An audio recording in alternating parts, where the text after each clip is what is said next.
Good morning student. In this lecture we will learn about the construction of a fermenter. So industrial fermenter can be divided into two major classes, anaerobic and aerobic.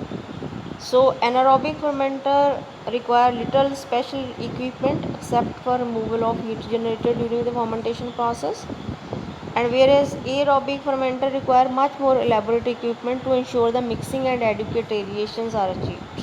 ठीक है, ਇਹਦੇ ਵਿੱਚ ਕੀ ਹੈਗਾ ਐਨਾਰੋਬਿਕਲੀ ਅਸੀਂ ਜਿਹੜਾ ਧਿਆਨ ਰੱਖਣਾ ਹੈਗਾ ਕਿ ਜਿਹੜੀ ਏਰੀਏਸ਼ਨ ਹੈਗੀ ਆ ਜਾਂ ਏਅਰ ਜਿਹੜੀ ਹੈਗੀ ਆ ਉਹ ਅੰਦਰ ਨਾ ਜਾ ਸਕੇ, ਬਸ ਜਿਹੜੀ ਹੀਟ ਪ੍ਰੋਸੈਸ ਦੇ ਡਿਊਰਿੰਗ ਜਿਹੜੀ ਹੀਟ ਬਣਦੀ ਹੈਗੀ ਆ ਉਹਨੂੰ ਰਿਮੂਵ ਕੀਤਾ ਜਾਵੇ। ਲੇਕਿਨ ਏਅਰੋਬਿਕ ਦੇ ਵਿੱਚ ਸਾਨੂੰ ਸਪੈਸ਼ਲ ਇਕਵਿਪਮੈਂਟ ਚਾਹੀਦਾ ਹੈਗਾ ਜਿਹਦੇ ਨਾਲ ਐਡਿਕੁਏਟ ਏਰੀਏਸ਼ਨਸ ਜਿਹੜੀ ਹੈਗੀ ਆ ਫਰਮੈਂਟਰ ਦੇ ਅੰਦਰ ਜਾ ਸਕੇ।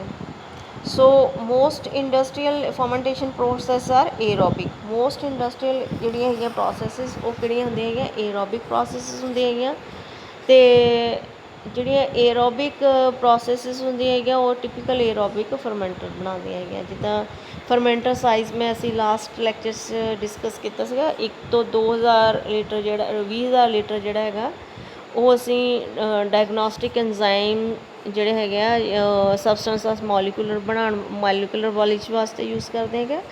40 to 80,000 ਲੀਟਰ ਵਾਲੇ ਫਰਮੈਂਟਰ ਅਸੀਂ ਜਿਹੜੇ ਸੀਗੇ ਆ ਉਹ ਸਮ ਐਨਜ਼ਾਈਮਸ ਐਂਡ ਐਂਟੀਬਾਇਓਟਿਕਸ ਬਣਾਉਣ ਲਈ ਯੂਜ਼ ਕਰਦੇ ਹਾਂ। 100 to 150,000 ਲੀਟਰ ਜਿਹੜੇ ਹੈਗੇ ਉਹ ਵੀ ਐਂਟੀਬਾਇਓਟਿਕਸ ਜਾਂ ਫਿਰ ਐਨਜ਼ਾਈਮਸ ਬਣਾਉਣ ਲਈ ਯੂਜ਼ ਹੁੰਦੇ ਹੈਗੇ, ਜਾਂ ਮਾਈਨੋ ਐਸਿਡ ਜਾਂ ਸਟੀਰੋਇਡਸ ਵਾਸਤੇ ਵਾਈਨ ਔਰ ਬੀਅਰ ਬਣਾਉਣ ਲਈ ਵੀ ਯੂਜ਼ ਹੁੰਦੇ ਹੈਗੇ। 2 ਲੱਖ to 5 ਲੱਖ ਲੀਟਰ ਵਾਲੇ ਅਸੀਂ ਜਿਹੜੇ ਫਰਮੈਂਟਰ ਹੈਗੇ ਉਹਨੂੰ ਮਾਈਨੋ ਐਸਿਡ ਜਿੱਦਾਂ ਗਲੂਟਾਮੇਟ ਵਾਈਨ ਔਰ ਬੀਅਰ ਬਣਾਉਣ ਵਾਸਤੇ ਯੂਜ਼ ਕਰਦੇ ਹੈਗੇ। ਸੋ ਅਸੀਂ ਕੰਸਟਰਕਸ਼ਨ ਦੀ ਗੱਲ ਕਰ ਰਹੇ ਸੀ। ਕੰਸਟਰਕਸ਼ਨ ਦੇ ਵਿੱਚ ਅਸੀਂ ਕੀ ਕੀਤਾ ਹੈਗਾ ਐਨਾਰੋਬਿਕ ਔਰ ਏਅਰੋਬਿਕ ਫਰਮੈਂਟਰਸ ਹੁੰਦੇ ਹੈਗੇ ਆ। ਐਨਾਰੋਬਿਕ 'ਚ ਗੈਸ ਆਕਸੀਜਨ ਨਹੀਂ ਪਾਸ ਹੋਣੀ ਚਾਹੀਦੀ, ਏਅਰੋਬਿਕ ਦੇ ਵਿੱਚ ਜਿਹੜੀ ਸਾਡੇ ਕੋਲ ਆਕਸੀਜਨ ਹੋਣੀ ਚਾਹੀਦੀ ਹੈਗੀ ਆ। ਅਤੇ ਇਹਦੇ ਵਿੱਚ ਹੁੰਦੀ ਇੱਕ ਕੂਲਿੰਗ ਜੈਕਟ। ਕੂਲਿੰਗ ਜੈਕਟ ਦਾ ਹੁੰਦਾ ਹੈਗਾ ਕਿ ਜਿੱਦਾਂ ਲਾਰਜ ਸਕੇਲ ਇੰਡਸਟਰੀਅਲ ਫਰਮੈਂਟਰ ਹੈਗਾ, ਜਦੋਂ ਕੋਈ ਪ੍ਰੋਸੈਸ ਹੋ ਰਹੀ ਹੈ ਇੰਡਸਟਰੀਅਲ ਪ੍ਰੋਸੈਸ, ਅਸੀਂ ਟੈਂਪਰੇਚਰ ਦੇਖੋ ਟੈਂਪਰੇਚਰ ਥਰੂ ਆਊਟ ਅਗਰ ਕਿਸੇ ਪ੍ਰੋਸੈਸ ਅਸੀਂ 45 ਡਿਗਰੀ ਹੀ ਮੇਨਟੇਨ ਵੀ ਕਰਨਾ ਹੈਗਾ ਆ ਅਤੇ ਉਹਨੂੰ ਟੈਂਪਰੇਚਰ ਨੂੰ ਅਸੀਂ ਕੂਲ ਡਾਊਨ ਵੀ ਕਰਨਾ ਹੈਗਾ। ਉਹਦੇ ਵਿੱਚ ਕੂਲਿੰਗ ਜੈਕਟਸ ਲੱਗੀਆਂ ਹੁੰਦੀਆਂ ਹੈਗੀਆਂ। ਕੂਲਿੰਗ ਜੈਕਟਸ ਕੀ ਹੁੰਦੀਆਂ ਹੈਗੀਆਂ ਇਹ ਜਿੱਦਾਂ ਇਹ ਸਟੇਨਲੈਸ ਸਟੀਲ ਦਾ ਬਣਿਆ ਹੁੰਦਾ ਹੈਗਾ ਫਰਮੈਂਟਰ, ਔਰ ਲਾਸਟ ਕੰਡੀਕਲ ਜਿਹੜਾ ਹੁੰਦਾ ਹੈ closed at the top and bottom, ਉੱਪਰੋਂ ਔਰ ਨੀਚੋਂ ਅੱਛੀ ਤਰ੍ਹਾਂ ਸੀਲ ਕੀਤਾ ਹੁੰਦਾ ਹੈਗਾ ਐਂਡ ਬਹੁਤ ਸਾਰੀਆਂ ਪਾਈਪਸ ਹੁੰਦੀਆਂ, ਵਾਲਵਸ ਹੁੰਦੇ ਇਹਦੇ ਵਿੱਚ। ਅਤੇ ਜਿਹੜਾ ਫਰਮੈਂਟਰ ਹੈਗਾ fitted externally with a cooling jacket. ਬਾਹਰ ਇਹਦੇ ਕੀ ਹੁੰਦੀਆਂ ਕੂਲਿੰਗ ਜੈਕਟਸ ਹੁੰਦੀਆਂ। Cooling jacket bit obvious that ਜੋ ਕਿ ਠੰਡਾ ਕਰ ਰੱਖਦਾ ਹੋਏਗਾ। ਇਹਦੇ ਵਿੱਚ ਅਸੀਂ ਕੀ ਕਹਿੰਦੇ ਹੈਗੇ ਆ ਕੂਲਿੰਗ ਜੈਕਟਸ ਦੇ ਵਿੱਚੋਂ ਸਟੀਮ ਜਿਹੜੀ ਸਟਰਲਾਈਜੇਸ਼ਨ ਵਾਸਤੇ ਵੀ ਪਾਸ ਕਰ ਸਕਦੇ ਹੈਗੇ ਆ। ਪਾਈਪਸ ਹੁੰਦੀਆਂ ਬੇਸਿਕਲੀ, ਪਾਈਪਸ ਦੇ ਵਿੱਚੋਂ ਅਸੀਂ ਇਹਨੂੰ ਕੂਲਿੰਗ ਜੈਕਟਸ ਦੇ ਵਿੱਚ ਪਾਈਪਸ ਹੋਣਗੀਆਂ, ਠੀਕ ਹੈ। ਇਹਦੇ ਵਿੱਚੋਂ ਅਸੀਂ ਸਟੀਮ ਪਾਸ ਕਰ ਸਕਦੇ ਹਾਂ। ਸਟੀਮ ਪਾਸ ਕਰਾਂਗੇ ਅਤੇ ਜਿਹੜਾ ਅੰਦਰ ਸਾਰਾ ਏਰੀਆ ਹੈਗਾ ਸਟਰਲਾਈਜ਼ ਹੋਏਗਾ, ਜਾਂ ਉਹਦੇ ਵਿੱਚ ਕੂਲਿੰਗ ਵੀ ਕਰ ਸਕਦੇ ਹੈਗੇ। ਸਪੋਜ਼ ਬਹੁਤ ਜ਼ਿਆਦਾ ਟੈਂਪਰੇਚਰ ਹਾਈ ਹੋ ਰਿਹਾ ਹੈਗਾ ਔਰ ਉਹ ਫਟ ਨਾ ਜਾਏ, ਇਸ ਕਰਕੇ ਇਹਦੇ ਵਿੱਚ ਅਸੀਂ ਠੰਡਾ ਪਾਣੀ ਜਿਹੜਾ ਹੈਗਾ ਉਹਨੂੰ ਅਸੀਂ ਸਰਕੂਲੇਟ ਕਰ ਦੇਣਾ ਹੈਗਾ। ਸੋ ਕੂਲਿੰਗ ਜੈਕਟਸ ਜਿਹੜੀਆਂ ਹੈਗੀਆਂ ਉਹ ਕਿਉਂ ਜ਼ਰੂਰੀ ਹੈਗੀਆਂ, ਕਿਉਂਕਿ ਜਦੋਂ ਅਸੀਂ ਸਟਰਲਾਈਜੇਸ਼ਨ ਕਰਨੀ ਹੈਗੀ ਆ, ਸਪੋਜ਼ ਵਿੱਚ ਨਿਊਟ੍ਰੀਐਂਟ ਮੀਡੀਆ ਅਸੀਂ ਪਾਇਆ ਹੈਗਾ ਤਾਂ ਉਹਦੇ ਨਾਲ ਜਦੋਂ ਸਟਰਲਾਈਜੇਸ਼ਨ ਦੀ ਪ੍ਰੋਸੈਸ ਦੇ ਵਿੱਚ ਤੁਹਾਨੂੰ ਪਤਾ ਟੈਂਪਰੇਚਰ ਕਿੰਨਾ 121 ਡਿਗਰੀ ਸੈਂਟੀਗ੍ਰੇਡਸ ਹੈਗਾ। 121 ਡਿਗਰੀ ਟੈਂਪਰੇਚਰ ਜਿਹੜਾ ਹੈਗਾ ਉਹਨੂੰ ਜਦੋਂ ਅਸੀਂ ਰਿਮੂਵ ਕਰਨਾ ਹੈਗਾ ਹੀਟ ਜਨਰੇਟਰ ਨੂੰ, ਉਹਦੇ ਵਾਸਤੇ ਅਸੀਂ ਸਕਸੈਸਫੁਲੀ ਇੱਕ ਫਰਮੈਂਟਰ ਚਲਾਉਣ ਦੇ ਵਿੱਚ ਜਿਹੜੀ ਹੈਗੀ ਫਰਮੈਂਟੇਸ਼ਨ ਪ੍ਰੋਸੈਸ ਦੇ ਵਿੱਚ ਥਰੂ ਆਊਟ ਠੀਕ ਰਹੇ ਟੈਂਪਰੇਚਰ ਇਹਦਾ, ਉਹਦੇ ਵਾਸਤੇ ਇਹਨੂੰ ਅਸੀਂ ਕੂਲਿੰਗ ਕਰ ਦਿੰਦੇ ਹਾਂ। ਜਿੱਦਾਂ for very large fermenter insufficient heat transfer takes place through the jackets and therefore internal coils are provided through which the either steam or cooling water is run, ਠੀਕ ਹੈ। ਅਤੇ ਉਹਦੇ ਆਲੇ ਦੁਆਲੇ ਕੂਲਿੰਗ ਜੈਕਟ ਦੇ ਵਿੱਚ ਅਸੀਂ ਪਾਈਪਸ ਲੱਗੀਆਂ ਹੋਣਗੀਆਂ। ਪਾਈਪਸ ਦੇ ਵਿੱਚ ਅਸੀਂ ਸਟੀਮ ਵੀ ਘੁਮਾ ਸਕਦੇ ਹੈਗੇ ਹਾਂ ਔਰ ਪਾਣੀ ਵੀ ਕੂਲਿੰਗ ਵਾਟਰ ਵੀ, ਕੂਲਡ ਵਾਟਰ ਜਾਂ ਚਿਲਡ ਵਾਟਰ ਵੀ ਘੁਮਾ ਸਕਦੇ ਹਾਂ ਕਿ ਕਿਸ ਹਿਸਾਬ ਦਾ ਅਸੀਂ ਟੈਂਪਰੇਚਰ ਮੇਨਟੇਨ ਕਰਨਾ ਹੈਗਾ। ਦੈਨ ਦਾ ਏਰੀਏਸ਼ਨ ਸਿਸਟਮ ਆ। ਏਰੀਏਸ਼ਨ ਸਿਸਟਮ ਦੇ ਵਿੱਚ ਜਦੋਂ ਐਨਾਰੋਬਿਕ ਫਰਮੈਂਟਰ ਹੈ, ਸਪੋਜ਼ ਜਿਹੜਾ ਬੈਕਟੀਰੀਆ ਹੈਗਾ ਅਸੀਂ ਪਾਇਆ ਮੀਡੀਅਮ ਦੇ ਵਿੱਚ, ਉਹ ਸਾਡਾ ਪ੍ਰੋਡਕਟ ਜਿਹੜਾ ਏਅਰੋਬਿਕਲੀ ਹੀ ਪ੍ਰੋਡਿਊਸ ਹੁੰਦਾ ਹੈਗਾ, ਤਾਂ ਸਾਨੂੰ ਉਸ ਬੈਕਟੀਰੀਆ ਨੂੰ ਕੀ ਦੇਣੀ ਪਏਗੀ ਮੀਡੀਅਮ ਦੇ ਵਿੱਚੋਂ ਆਕਸੀਜਨ। ਤੋ ਇਹਦੇ ਵਿੱਚ ਅਸੀਂ ਕੀ ਕਰਨਾ ਹੈਗਾ ਕਿ ਇਹਦੇ ਵਿੱਚ ਅਸੀਂ ਜਿਹੜਾ ਫਰਮੈਂਟਰ ਹੁੰਦਾ ਉਹ ਹਾਈ ਮਾਈਕਰੋਬੀਅਲ ਪਾਪੂਲੇਸ਼ਨ ਡੈਂਸਿਟੀ ਉਹਦੇ ਵਿੱਚ ਹੈਗੀ ਆ ਅਤੇ ਉਹਨੂੰ ਬਹੁਤ ਜ਼ਿਆਦਾ ਆਕਸੀਜਨ ਚਾਹੀਦੀ ਹੈਗੀ ਆ। ਬਟ ਆਕਸੀਜਨ ਕੀ ਹੈਗਾ ਉਹ ਸੋਲਿਊਬਲ ਵਾਟਰ ਦੇ ਵਿੱਚ ਜਿਹੜੀ ਹੈਗੀ ਆ ਬਹੁਤ ਘੱਟ ਹੁੰਦੀ ਹੈਗੀ ਆ। ਸੋ ਅਸੀਂ ਇਹਨੂੰ ਰੈਪਿਡਲੀ ਟਰਾਂਸਫਰ ਅਗਰ ਕਰਨਾ ਹੈਗਾ ਆ ਥਰੂ ਆਊਟ ਦਾ ਮੀਡੀਅਮ, ਤਾਂ it is necessary that elaborate precautions should be taken by using the good aeration system ਜਿਹੜਾ ਹੈਗਾ ਉਹ ਪ੍ਰੋਪਰ ਹੋਣਾ ਚਾਹੀਦਾ, ਵਧੀਆ ਹੋਣਾ ਚਾਹੀਦਾ ਹੈਗਾ। ਅਤੇ ਇਹਦੇ ਵਾਸਤੇ ਅਸੀਂ ਕੀ ਕਰਦੇ ਹਾਂ, 2 ਸੈਪਰੇਟ ਏਰੀਏਸ਼ਨ ਡਿਵਾਈਸਿਸ ਲਗਾਉਂਦੇ ਹੈਗੇ ਆ ਤਾਂ ਕਿ ਜਿਹੜੀ ਫਰਮੈਂਟਰ ਦੇ ਵਿੱਚ ਏਰੀਏਸ਼ਨ ਪ੍ਰੋਪਰ ਹੋਵੇ। ਉਹ ਕਿਹੜੀਆਂ ਡਿਵਾਈਸਿਸ ਹੈਗੀਆਂ, ਸਪਾਰਜਰ ਅਤੇ ਇੰਪੈਲਰ।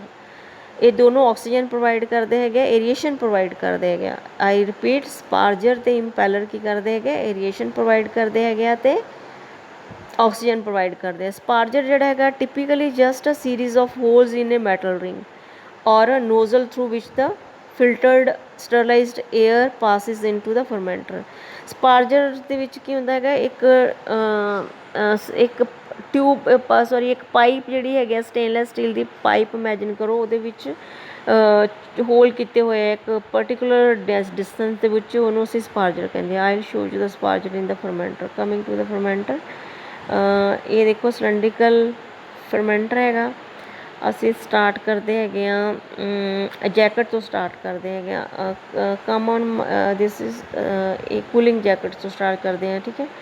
ਕੂਲਿੰਗ ਜੈਕਟ ਤੁਸੀਂ ਦੇਖ ਰਹੇ ਹੋ, ਜਿਹੜਾ ਫਰਮੈਂਟਰ ਹੈਗਾ ਉਹਦਾ ਸਭ ਤੋਂ ਬਾਹਰ ਵਾਲਾ ਹਿੱਸਾ ਕੀ ਹੈਗਾ, ਕੂਲਿੰਗ ਜੈਕਟਸ ਹੈਗੀਆਂ। ਇਹਦੇ ਵਿੱਚ ਕੀ ਹੁੰਦਾ, ਪਾਈਪਸ ਹੁੰਦੀਆਂ, ਪਾਈਪਸ ਦੇ ਵਿੱਚ ਅਸੀਂ ਸਟੀਮ ਪਾਸ ਕਰ ਸਕਦੇ ਹੈਗੇ ਹਾਂ ਕੂਲਿੰਗ ਜੈਕਟਸ ਦੇ ਵਿੱਚੋਂ, ਜਾਂ ਫਿਰ ਇਹਦੇ ਵਿੱਚ ਅਸੀਂ ਕੋਲਡ ਵਾਟਰ ਜਾਂ ਚਿਲਡ ਵਾਟਰ ਪਾਸ ਕਰ ਸਕਦੇ ਹਾਂ, ਸੋ ਦੈਟ ਕਿ ਫਰਮੈਂਟਰ ਦਾ ਟੈਂਪਰੇਚਰ ਜਿਹੜਾ ਹੈਗਾ ਉਹ ਮੇਨਟੇਨਡ ਰਹੇ। ਇਹ ਫਰਮੈਂਟਰ ਹੈਗਾ। ਸੋ ਕੂਲਿੰਗ ਵਾਟਰ ਜਿਹੜਾ ਹੈਗਾ ਇਹਦਾ ਜੋ ਤੁਸੀਂ ਹੈਗਾ ਜੋ ਇਨਲੈਟ ਆ ਉਹ ਤੁਸੀਂ ਦੇਖ ਰਹੇ ਹੋ। ਅਤੇ ਉਸ ਤੋਂ ਬਾਅਦ ਹੈਗਾ ਇੰਪੈਲਰ। ਇੰਪੈਲਰ ਜਿਹੜਾ ਹੁੰਦਾ ਬੇਸਿਕਲੀ ਮਧਾਣੀ ਵਾਂਗ ਇੱਕ ਪਾਰਟ ਹੁੰਦਾ ਹੈਗਾ, ਜਿਹੜਾ ਤੁਸੀਂ ਉੱਪਰ ਤੋਂ ਦੇਖੋ 3 ਇੰਪੈਲਰ ਹੈਗੇ ਇਹਦੇ ਵਿੱਚ, you can see first, second, third impeller. ਇਹਨੂੰ ਮਲਟੀ ਇੰਪੈਲਰ ਅਸੀਂ ਵੀ ਕਹਿ ਸਕਦੇ ਹਾਂ, ਮਲਟੀ ਇੰਪੈਲਰ ਫਰਮੈਂਟਰ ਹੈਗਾ ਆ। ਮਲਟੀ ਇੰਪੈਲਰ ਜਿਹੜੇ ਹੈਗੇ ਉਹ ਚੱਲਦੇ ਕਿ ਉੱਪਰ ਮੋਟਰ ਲੱਗੀ ਹੈਗੀ ਆ, ਮੋਟਰ ਦੇ ਨਾਲ ਚੱਲਦੇ ਹੈਗੇ। ਅਤੇ ਇਹਦੇ ਵਿੱਚ ਦੇਖੋ ਮੀਡੀਆ ਜਿਹੜਾ ਹੈਗਾ ਔਰ ਮਾਈਕਰੋ ਔਰਗੈਨਿਜ਼ਮਸ ਹੈਗਾ ਉਹ ਕੀ ਕਰਦੇ ਹੈਗੇ, ਚਰਨ ਹੁੰਦੇ ਹੈਗੇ। ਜੇ ਤੁਸੀਂ ਮਧਾਣੀ ਜਿਵੇਂ ਘੁਮਾਓਗੇ ਅਤੇ ਉਹਦੇ ਨਾਲ ਚਰਨਿੰਗ ਹੋਣੀ ਸ਼ੁਰੂ ਹੋ ਜਾਏਗੀ, ਤਾਂ ਚਰਨ ਕਰਨਾ ਸ਼ੁਰੂ ਹੋ ਗਿਆ ਇਹ ਦੇਖਿਓ। ਅਤੇ ਨੀਚੇ ਕਨਸਨਟਰੇਟ ਹੁੰਦਾ ਸਪਾਰਜਰ। ਸਪਾਰਜਰ ਕੀ ਹੈਗਾ, ਇੱਕ ਸਰਕੂਲਰ ਜਿਹੜੀ ਪਲੇਟ ਵਾਂਗ ਕੀ ਕਹਿੰਦੇ ਹੈਗੇ, ਜਾਂ ਟਿਊਬ ਵੀ ਲੱਗ ਸਕਦੀ ਹੈਗੀ, ਟਿਊਬ ਵਾਂਗ ਵੀ ਹੋ ਸਕਦੀ ਹੈਗੀ, ਜਾਂ ਪਲੇਟ ਵਾਂਗ ਸਟੇਨਲੈਸ ਸਟੀਲ ਦਾ ਬਣਿਆ ਇੱਕ ਇੰਸਟਰੂਮੈਂਟ ਹੈਗਾ, ਜਿਹਦੇ ਵਿੱਚ ਤੁਸੀਂ ਦੇਖ ਰਹੇ ਹੋ ਇਹ ਕੀ ਹੈਗਾ, ਇਹ ਹੈ ਹੋਲਸ ਬਣੇ ਹੋਏ ਆ ਜਿਹਦੇ ਥਰੂ ਕੀ ਹੈਗੇ ਏਅਰ ਪਾਸ ਕੀਤੀ ਜਾਂਦੀ ਹੈ। ਏਅਰ ਆਉਂਦੀ ਕਿੱਥੋਂ ਹੈਗੀ ਆ, ਇਨਲੈਟ ਹਾਈ ਏਅਰ ਪ੍ਰੈਸ਼ਰ ਜਿਹੜੀ ਹੈਗੀ ਆ, ਹਾਈ ਏਅਰ ਪ੍ਰੈਸ਼ਰ ਇਹਦੇ ਵਿੱਚੋਂ ਪਾਸ ਕੀਤੀ ਜਾਵੇ। This is sterilise air. ਕਿਹੜੀ ਹੋਣੀ ਚਾਹੀਦੀ, ਸਟਰਲਾਈਜ਼ ਏਅਰ। ਤੁਸੀਂ ਦੇਖ ਰਹੇ ਹੋ sterilise air on my right hand side. Sterilise air ਜਿਹੜੀ ਹੈਗੀ ਉਹ ਕਿੱਥੇ ਜਾ ਰਹੀ ਹੈ, ਸਪਾਰਜਰ 'ਚ ਜਾ ਰਹੀ ਹੈਗੀ ਆ। ਸਪਾਰਜਰਸ ਦੇ ਹੋਲਸ ਤੋਂ ਹੁੰਦੇ ਹੋਏ ਸਿੱਧੇ ਦੇਖੋ ਇਹ ਬਬਲਸ ਬਣ ਕੇ ਉੱਪਰ ਜਾ ਰਹੇ ਨੇ, ਸਾਰੇ ਗੋਲ ਗੋਲ ਜੋ ਦਿਖ ਰਹੇ ਆ, ਇਹ ਬਬਲਸ ਬਣ ਕੇ ਸਾਰੀ ਏਅਰ ਪੂਰੇ ਮੀਡੀਆ ਦੇ ਵਿੱਚ ਜਿਹੜੀ ਹੈਗੀ ਉਹ ਟਰਾਂਸਫਰ ਹੋ ਰਹੀ ਹੈਗੀ ਆ। ਅਤੇ ਜਿਹੜੇ ਇੰਪੈਲਰਸ ਹੈਗੇ ਆ, ਅਗਰ ਅਸੀਂ ਇੰਪੈਲਰਸ ਨੂੰ ਚਰਨ ਕਰਵਾਵਾਂਗੇ ਮੀਡੀਆ ਦੇ ਵਿੱਚ, ਉਹਦੇ ਨਾਲ ਵੀ ਜਿਹੜੀ ਆਕਸੀਜਨ ਜਿਹੜੀ ਹੈਗੀ ਆ ਸਾਰੇ ਜਿਤਨੇ ਵੀ ਬੈਕਟੀਰੀਆ ਔਰ ਮੀਡੀਅਮ ਹੈਗਾ ਉਹਦੇ ਤੱਕ ਜਾਏਗੀ। ਉਸ ਤੋਂ ਬਾਅਦ ਤੁਸੀਂ ਕੂਲਿੰਗ ਵਾਟਰ ਦੀ ਆਊਟਲੈਟ ਹੈਗੀ ਆ, ਇੱਧਰ ਦੇਖੋ, ਇੱਧਰ ਤੁਸੀਂ ਕੂਲਿੰਗ ਵਾਟਰ ਨੂੰ ਭਰਿਆ ਕੂਲਿੰਗ ਜੈਕਟਸ ਦੇ ਵਿੱਚ, ਔਰ ਦੂਸਰੀ ਸਾਈਡ ਤੋਂ ਜਿਹੜਾ ਕੂਲਿੰਗ ਵਾਟਰ ਹੈਗਾ ਉਹ ਵਾਪਿਸ ਆ ਜਾਣਾ ਹੈਗਾ। ਹੁਣ ਇਹ ਸੀਗੀਆਂ ਵੈਫਲਸ। ਇਹ ਦੇਖੋ ਜੋ ਸਾਈਡ 'ਤੇ ਵੈਫਲਸ ਹੈ, ਵੈਫਲਸ ਦਾ ਮਤਲਬ ਕੀ ਹੈ ਕਿ ਦੇਖੋ ਜਦੋਂ ਤੁਸੀਂ ਇੰਪੈਲਰ ਦੇ ਨਾਲ ਮੀਡੀਅਮ ਨੂੰ ਘੁਮਾਉਣਾ ਸ਼ੁਰੂ ਕੀਤਾ ਅਤੇ ਉਹਦੇ ਵਿੱਚ ਕੀ ਬਣ ਗਿਆ, ਵੋਰਟੈਕਸ ਬਣ ਗਿਆ। ਵੋਰਟੈਕਸ ਮਤਲਬ ਜਿੱਦਾਂ ਵਰਲਪੂਲ ਨਹੀਂ ਹੁੰਦਾ, ਵਰਲਪੂਲ ਦੇ ਵਾਂਗ ਉਹਦੇ ਵਿੱਚ ਇੱਕੋ ਹੀ ਮੋਸ਼ਨ ਦੇ ਵਿੱਚ ਜਿਹੜਾ ਹੈਗਾ ਸਾਰਾ ਸਾਡਾ ਮੀਡੀਅਮ ਜਿਹੜਾ ਉਹ ਮੀਡੀਅਮ ਘੁੰਮੀ ਜਾ ਰਿਹਾ ਹੈਗਾ। ਇਹਦੇ ਨਾਲ ਕੀ ਹੋਏਗਾ, ਵਰਲਪੂਲ ਦੇ ਨਾਲ ਕੀ ਹੋਏਗਾ, ਪ੍ਰੋਪਰ ਮਿਕਸਿੰਗ ਨਹੀਂ ਹੋਏਗੀ, ਮੀਡੀਆ ਔਰ ਬੈਕਟੀਰੀਆ ਜਿਹੜਾ ਹੈਗਾ ਉਹ ਮਿਕਸ ਨਹੀਂ ਹੋਏਗਾ। ਅਤੇ ਅਸੀਂ ਉਹ ਵਰਲਪੂਲ ਤੋੜਨ ਵਾਸਤੇ ਇਹਦੇ ਵਿੱਚ ਕੀ ਲਗਾਉਂਦੇ ਆ, ਵੈਫਲਸ। ਵੈਫਲਸ ਬੇਸਿਕਲੀ ਇੱਕ ਤਰ੍ਹਾਂ ਦੀਆਂ ਪ੍ਰੋਟਿਊਡਿੰਗ ਪਲੇਟਸ ਹੁੰਦੀਆਂ, ਇੱਥੇ ਲੱਗੀਆਂ ਹੋਈਆਂ ਪਲੇਟਸ ਲੱਗੀਆਂ ਹੋਣਗੀਆਂ, ਜਿਹੜੀਆਂ ਕਿ ਥੋੜ੍ਹੀਆਂ ਜਿਹੜੀਆਂ ਹੈਗੀਆਂ ਇਹਦੇ ਵਿੱਚ ਮੀਡੀਆ ਦੇ ਵਿੱਚ ਵੀ ਹੋਣਗੀਆਂ। ਉਹਦੇ ਨਾਲ ਜਿੱਦਾਂ ਹੀ ਘੁੰਮ ਰਿਹਾ ਮੀਡੀਆ ਹੈਗਾ, ਇਹ ਵੈਫਲਸ ਦੇ ਉੱਪਰ ਆ ਕੇ ਸਟਰਾਈਕ ਕਰੇਗਾ ਤਾਂ ਉਹਦਾ ਜਿਹੜਾ ਵੋਰਟੈਕਸ ਹੈਗਾ ਉਹ ਟੁੱਟ ਜਾਏਗਾ, ਠੀਕ ਹੈ। ਅਤੇ ਉਸ ਤੋਂ ਬਾਅਦ ਇੱਧਰ ਇਹ ਸਾਰਾ ਹੋ ਗਿਆ, ਵੈਫਲਸ ਹੋ ਗਈਆਂ। ਵੈਫਲਸ ਤੋਂ ਬਾਅਦ ਤੁਸੀਂ ਦੇਖੋ ਉੱਪਰ ਕੀ ਹੈਗਾ, ਇੱਕ ਹੈਗਾ ਵਿਊਇੰਗ ਪੋਰਟ ਹੈਗਾ। ਵਿਊਇੰਗ ਪੋਰਟ ਦੇ ਵਿੱਚ ਸਟੀਮ ਜਾ ਰਹੀ ਹੈਗੀ ਆ, ਅਤੇ ਸਟਰਾਈਲ ਸੀਲ ਹੈਗੀ ਆ। ਸੈਂਟਰ ਦੇ ਵਿੱਚ ਦੇਖੋ ਵੋਰਟੈਕਸ ਇਹ ਇੰਪੈਲਰ ਘੁੰਮ ਰਹੇ ਹੈਗੇ ਆ। ਅਗਰ ਇਹ ਸੀਲ ਨਹੀਂ, ਅਸੀਂ ਸਟਰਲਾਈਟ ਸੀਲ ਨਹੀਂ ਲਗਾਵਾਂਗੇ ਤਾਂ ਕੰਟੈਮੀਨੇਸ਼ਨ ਹੋ ਸਕਦੀ ਹੈ। ਇਸ ਲਈ ਸਟਰਲਾਈਟ ਸੀਲ ਕੀ ਕਰਦੀ ਹੈਗੀ ਆ, ਬਾਹਰ ਵਾਲੀ ਫਾਊਲ ਲੇਅਰ ਨੂੰ ਜਾਂ ਕੰਟੈਮੀਨੇਟਡ ਨੂੰ ਅੰਦਰ ਜਾਣ ਨਹੀਂ ਦਿੰਦੀ। ਉਸ ਤੋਂ ਬਾਅਦ pH ਮੇਨਟੇਨ ਹੈ, pH ਕੰਟਰੋਲਰ ਹੈਗਾ, ਉਹ pH ਨੂੰ ਕੰਟਰੋਲ ਕਰਦਾ ਹੈਗਾ। ਐਸਿਡ ਬੇਸ ਰੈਜ਼ਰਵਾਇਰ ਐਂਡ ਪੰਪ ਜਿਹੜਾ ਉਹਦੇ ਉੱਪਰ ਲੱਗਾ ਹੁੰਦਾ ਹੈਗਾ, ਉਹਦੇ ਨਾਲ ਅਗਰ pH ਕੀ ਕਹਿੰਦੇ ਘਟਾਉਣੀ ਹੈਗੀ ਤਾਂ ਐਸਿਡ ਵਿੱਚ ਪ੍ਰੋਡਿਊਸ ਕਰ ਦਿੰਦਾ ਹੈਗਾ, ਵਧਾਉਣੀ ਹੈਗੀ ਤਾਂ NaOH ਪ੍ਰੋਡਿਊਸ ਕਰਦਾ। ਇਸ ਕਰਕੇ ਇਹਦਾ ਕੰਮ ਕੀ ਹੈਗਾ, ਐਸਿਡ ਬੇਸ ਰੈਜ਼ਰਵਾਇਰ ਜਿਹੜਾ ਹੈਗਾ ਇੱਥੇ ਪੰਪ ਜਿਹੜਾ ਇਹਦੇ 'ਚ ਲੱਗਾ ਹੁੰਦਾ ਹੈਗਾ ਅਤੇ ਇਹਦੇ ਨਾਲ pH ਕੰਟਰੋਲ ਕਰਦਾ ਹੈਗਾ। Then is the filter. Filter ਹੈਗਾ ਕਿ ਫਿਲਟਰ ਦੇ ਵਿੱਚੋਂ ਤੁਸੀਂ ਜੋ ਵੀ ਫੋਮ ਬਣ ਰਹੀ ਹੈਗੀ ਆ, ਉੱਪਰ ਸਪਲੈਸ਼ਿੰਗ ਹੋ ਰਹੀ ਹੈਗੀ ਆ, ਜਦੋਂ ਮੀਡੀਆ ਘੁੰਮ ਰਿਹਾ ਹੈਗਾ ਇਸ ਜਗ੍ਹਾ 'ਤੇ ਦੇਖੋ ਫੋਮ ਬਣਨੀ ਹੈਗੀ ਆ, ਸਪਲੈਸ਼ਿੰਗ ਹੋਣੀ ਹੈਗੀ ਅਤੇ ਸਾਰਾ ਜਿਹੜਾ ਹੈਗਾ ਐਗਜ਼ੌਸਟ ਦੇ ਵਿੱਚੋਂ ਜਿਹੜਾ ਹੈਗਾ ਇਹ ਬਾਹਰ ਨਿਕਲ ਜਾਣਾ ਹੈਗਾ। ਸੋ ਨੀਚੇ ਜਿਹੜਾ ਹੈਗਾ that is the steam and valve. ਨੀਚੇ ਤੁਸੀਂ ਸਟੀਮ ਜਿਹੜੀ ਹੈਗੀ ਉਹ ਵੀ ਦੇ ਸਕਦੇ ਹੈਗੇ ਆ ਅਤੇ ਵਾਲਵ ਜਿਹੜਾ ਲੱਗਾ ਹੋਇਆ ਅਤੇ ਨੀਚੇ ਹਾਰਵੈਸਟਿੰਗ ਜੋ ਵੀ ਤੁਹਾਡਾ ਪ੍ਰੋਡਕਟ ਹੈਗਾ ਆ ਤੁਸੀਂ ਹਾਰਵੈਸਟ ਪੁਆਇੰਟ ਦੇ ਵਿੱਚੋਂ ਬਾਹਰ ਕੱਢ ਸਕਦੇ ਹੈਗਾ। So this is the whole construct of the fermenter. ਅਤੇ ਅਸੀਂ ਫਰਮੈਂਟਰ ਦੇ ਵਿੱਚ ਇਹ ਕੀਤਾ ਇੰਪੈਲਰ ਜਿਹੜਾ ਹੈਗਾ ਦੇਖ ਲਿਆ ਤੁਸੀਂ। Impeller the air enter the fermenter as a sterile series of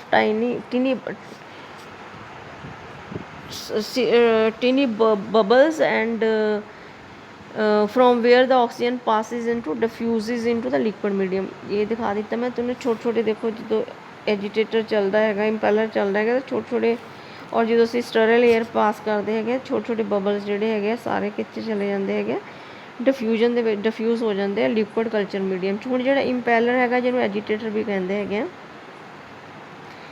ਇਹ ਇੰਪੈਲਰ ਔਰ ਐਜੀਟੇਟਰ ਵਿੱਚ ਇਹ ਇੰਪੈਲਰ ਔਰ ਐਜੀਟੇਟਰ ਜਿਹੜੇ ਲੱਗੇ ਹੋਏ ਆ, ਮਤਲਬ ਜਿੱਦਾਂ ਇੱਕ ਪੰਖਾ ਹੈਗਾ ਉਹਦੇ ਪਰ ਜਿੱਦਾਂ ਜਿਸ ਦੀ ਤਰ੍ਹਾਂ ਦੇ ਹੈਗੇ ਉਹਨੂੰ ਅਸੀਂ ਕਹਿੰਦੇ ਇੰਪੈਲਰ ਔਰ ਐਜੀਟੇਟਰ। ਉਹ ਜਿਹੜੇ ਹੈਗੇ ਆ ਐਜੀਟੇਟਿੰਗ ਡਿਵਾਈਸ ਹੁੰਦੀ ਹੈਗੀ ਉਹ ਸਟੀਰਿੰਗ ਵਾਸਤੇ, ਕਿਉਂਕਿ ਇਹਨਾਂ ਨਾਲ ਸਟੀਰਿੰਗ ਜਿਹੜੀ ਹੈਗੀ ਆ ਸਟੀਰਿੰਗ ਪ੍ਰੋਸੈਸ ਹੋਏਗੀ ਫਰਮੈਂਟਰ 'ਚ। ਤਾਂ ਸਟੀਰਿੰਗ ਦੇ ਨਾਲ ਕੀ ਹੋਏਗਾ, ਇੱਕ ਤਾਂ it mix the gas bubbles. ਹੁਣ ਜਿਹੜੀ ਗੈਸ ਦੇ ਬਬਲਸ ਬਣੇ ਹੈਗੇ ਆ ਉਹ 'ਚ ਗੈਸ ਬਬਲ ਨੂੰ ਮਿਕਸ ਕਰ ਦੇਣਗੇ ਥਰੂ ਲਿਕੁਇਡ ਕਲਚਰ। ਤਾਂ ਸੈਕਿੰਡ ਹੈਗਾ it mix the microbial culture through the liquid culture. Microbes ਨੂੰ ਵੀ ਹਰ ਜਗ੍ਹਾ ਹਰ ਮੀਡੀਅਮ ਦੇ ਵਿੱਚ ਪਹੁੰਚਾ ਦੇਣਗੇ। ਤੋ ਜਿਹੜੀ ਸਟੀਰਿੰਗ ਹੁੰਦੀ ਹੈਗੀ ਆ ensures uniform access of microbial cells to the nutrients. So ਸਾਰੇ ਜਿਹੜੇ ਸੈੱਲ ਹੈਗੇ ਯੂਨੀਫਾਰਮਲੀ ਮੀਡੀਅਮ ਦੇ ਵਿੱਚ ਜਿਹੜੇ ਹੈਗੇ ਚਲੇ ਜਾਣਗੇ। So the size and position of the impeller in the fermenter depend upon the size of the fermenter, ਕਿ ਕਿੰਨੇ ਇੰਪੈਲਰ ਲਗਾਉਣੇ ਆ, ਕਿੱਡਾ ਵੱਡਾ ਸਾਈਜ਼ ਹੋਣਾ ਚਾਹੀਦਾ ਹੈਗਾ, ਕਿਸ ਪੋਜੀਸ਼ਨ 'ਤੇ ਲਗਾਉਣੇ ਹੈਗੇ। ਇਹ ਸਾਰਾ ਡਿਪੈਂਡ ਕਰਦਾ ਕਿ ਅਸੀਂ 20 ਲੀਟਰ ਦਾ ਫਰਮੈਂਟਰ ਯੂਜ਼ ਕੀਤਾ ਹੈਗਾ ਜਾਂ 5 ਲੱਖ ਲੀਟਰ ਦਾ ਯੂਜ਼ ਕੀਤਾ, ਉਸ ਹਿਸਾਬ ਨਾਲ ਅਸੀਂ ਮੇਨਟੇਨ ਕਰਾਂਗੇ। ਜਿਹੜੇ ਟੋਲ ਫਰਮੈਂਟਰਸ ਹੁੰਦੇ ਹੈਗੇ ਆ ਉਹਦੇ ਵਿੱਚ ਇੱਕ ਤੋਂ ਜ਼ਿਆਦਾ ਅਸੀਂ ਫਰਮੈਂਟਰ ਲਗਾ ਸਕਦੇ ਹੈਗੇ ਆ ਫॉर ਐਡਿਕੁਏਟ ਏਰੀਏਸ਼ਨ ਐਜੀਟੇਸ਼ਨ 'ਚ। ਆਈਡਲੀ ਜਿਹੜਾ ਹੈਗਾ 1/3 of the fermenter diameter fitted above the base of the impeller ਜਿਹੜਾ ਹੈਗਾ ਅਸੀਂ ਉਹਨੂੰ ਕਿੱਥੇ ਲਗਾਉਂਦੇ ਆ 1/3 of the fermenter diameter fitted above the base of the fermenter. ਠੀਕ ਹੈ। ਅਤੇ the number of impeller may vary from size to size of the fermenter. ਅਤੇ ਨੰਬਰ ਅਤੇ ਸਾਈਜ਼ ਜਿਹੜਾ ਹੈਗਾ ਦੋਨੇ ਇੰਪੈਲਰ ਦਾ ਫਰਮੈਂਟਰ 'ਤੇ ਡਿਪੈਂਡ ਕਰਦਾ ਹੈਗਾ। ਵੈਫਲਸ ਮੈਂ ਤੁਹਾਨੂੰ ਦੱਸ ਚੁੱਕੀ ਹਾਂ। Baffles are normally incorporated into fermenter of all sizes to prevent a vortex. Vortex ਵੀ ਆਈ ਥਿੰਕ ਤੁਹਾਨੂੰ ਸਮਝ ਆ ਗਿਆ ਹੋਏਗਾ, to improve the aeration efficiency. Or there are metal strips ਹੁੰਦੀਆਂ ਹੈਗੀਆਂ। ਵੈਫਲਸ ਕੀ ਹੁੰਦੀਆਂ, ਮੈਟਲ ਸਟ੍ਰਿਪਸ ਹੁੰਦੀਆਂ ਹੈਗੀਆਂ। ਰਫਲੀ 1/10 ਆਫ ਦਾ ਫਰਮੈਂਟਰ ਡਾਇਆਮੀਟਰ, ਇਹ 1/10 ਇਹਨਾਂ ਦਾ ਸਾਈਜ਼ ਹੁੰਦਾ ਹੈਗਾ ਫਰਮੈਂਟਰ ਡਾਇਆਮੀਟਰ ਦੇ ਹਿਸਾਬ ਦੇ ਨਾਲ। And attached radially to the walls, or ਹਮੇਸ਼ਾ ਰੇਡੀਅਲੀ ਕੀ ਹੈ ਵਾਲਸ ਜਿਹੜੀਆਂ ਹੈਗੀਆਂ ਉਹਦੇ ਨਾਲ ਅੰਦਰ ਵਾਲੀ ਸਾਈਡ 'ਤੇ ਹੈਗੀਆਂ ਲੱਗੇ ਹੁੰਦੇ ਹੈਗੇ। Then the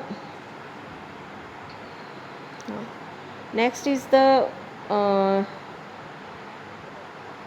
there is factors that are frequently controlling include fermenter oxygen concentration, pH, cell mass and level of key nutrients and the product count। ਇਹ ਸਾਰੇ ਜਿਹੜੇ ਇੰਡੀਕੇਟਰ ਹੈਗੇ ਇਹਦੇ ਵਿੱਚ ਹੁੰਦੇ ਆ ਫਰਮੈਂਟਰਸ ਦੇ ਵਿੱਚ।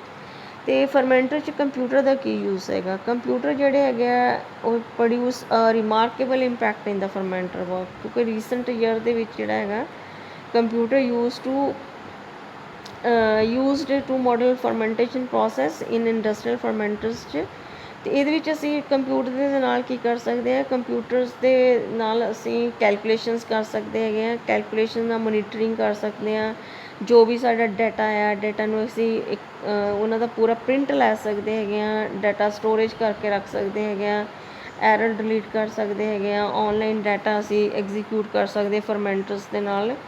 ਅਤੇ ਉਹਦੇ ਨਾਲ ਅਸੀਂ ਜਿਹੜਾ ਹੈਗਾ ਵੈਰੀਫਿਕੇਸ਼ਨ ਆਫ ਡਾਟਾ ਕਰ ਸਕਦੇ ਹਾਂ, ਫਿਲਟਰਿੰਗ ਕਰ ਸਕਦੇ ਹਾਂ, ਯੂਨਿਟ ਕਨਵਰਜਨ ਕਰ ਸਕਦੇ ਹਾਂ, ਕੈਲਕੂਲੇਸ਼ਨ ਆਫ ਇਨਡਾਇਰੈਕਟ ਮੇਜਰਮੈਂਟਸ ਕਰ ਸਕਦੇ ਹੈਗੇ ਹਾਂ, different integrating calculations of the estimator various ਕਰ ਸਕਦੇ ਹਾਂ, ਡਾਟਾ ਰਿਡਕਸ਼ਨ ਕਰ ਸਕਦੇ ਹਾਂ, ਟੈਬਲੇਸ਼ਨ ਆਫ ਰਿਜ਼ਲਟਸ ਕਰ ਸਕਦੇ ਹਾਂ, ਗ੍ਰਾਫਿਕਲ ਪ੍ਰੈਜ਼ੈਂਟਸ ਕਰ ਸਕਦੇ ਹੈਗੇ ਹਾਂ, process stimulation and storage of data ਕਰ ਸਕਦੇ। ਬੇਸਿਕਲੀ ਕੰਪਿਊਟਰ ਦਾ ਰੋਲ ਕੀ ਹੈਗਾ, ਜਿੱਦਾਂ ਸਪੋਜ਼ ਅਸੀਂ ਕੋਈ ਪ੍ਰੋਡਕਟ ਬਣਾਇਆ ਹੈਗਾ, ਪ੍ਰੋਡਕਟ ਜਿਹੜਾ ਹੈਗਾ ਉਹਨੇ ਇਹ ਆਟੋਮੈਟਿਕਲੀ ਕੰਪਿਊਟਰ ਜਿਹੜਾ ਹੈਗਾ ਪੂਰਾ ਡਾਟਾ ਰੱਖੇਗਾ ਕਿ ਕਦੋਂ ਜਿਹੜਾ ਸਾਡਾ ਪ੍ਰੋਡਕਟ ਜਿਹੜਾ ਹੈਗਾ ਮਲਟੀਪਲਾਈ ਕਦੋਂ ਬੈਕਟੀਰੀਆ ਨੇ ਸ਼ੁਰੂ ਕੀਤਾ, ਅਤੇ ਸਾਡਾ ਪ੍ਰੋਡਕਟ ਜਿਹੜਾ ਕਦੋਂ ਬਣਨਾ ਸ਼ੁਰੂ ਹੋਇਆ, ਔਰ ਕਿ ਇੱਕ ਘੰਟੇ ਦੇ ਵਿੱਚ ਅਸੀਂ ਦੇਖ ਸਕਦੇ ਹੈਗੇ ਕਿ ਇੱਕ ਪ੍ਰੋਡਕਸ਼ਨ ਜਿਹੜੀ ਇਹ ਕਿੱਦਾਂ ਵੱਧ ਰਹੀ ਹੈਗੀ ਆ, ਉਹਦਾ ਇੱਕ ਗ੍ਰਾਫ ਬਣਾ ਕੇ ਸਾਨੂੰ ਦੇ ਦੇਗਾ। ਅਤੇ ਗ੍ਰਾਫੀਕਲ ਪ੍ਰੈਜੈਂਟੇਸ਼ਨਸ ਦੇ ਨਾਲ ਅਸੀਂ ਦੇਖ ਸਕਦੇ ਹੈਗੇ ਹਾਂ, ਔਰ ਕਿੱਥੇ ਕਿਹੜੀ ਚੀਜ਼ ਦੀ ਜ਼ਰੂਰਤ ਹੈਗੀ ਆ, ਕਦੋਂ ਕਿਸ ਟਾਈਮ 'ਤੇ pH ਚੇਂਜ ਹੋ ਰਹੀ ਹੈਗੀ ਆ ਜਾਂ ਕਰਨੀ ਹੈਗੀ, ਇਹ ਸਾਰਾ ਜਿਹੜਾ ਹੈਗਾ ਕੰਪਿਊਟਰ ਦੇ ਨਾਲ ਅਸੀਂ ਇਹਨੂੰ ਕੰਟਰੋਲ ਕਰ ਸਕਦੇ ਹਾਂ। So students, this is the all about the different parts of the fermenters. So in your notebook please draw the diagram of fermenter and write down the different parts of the fermenter and send it to me on Monday. Thank you.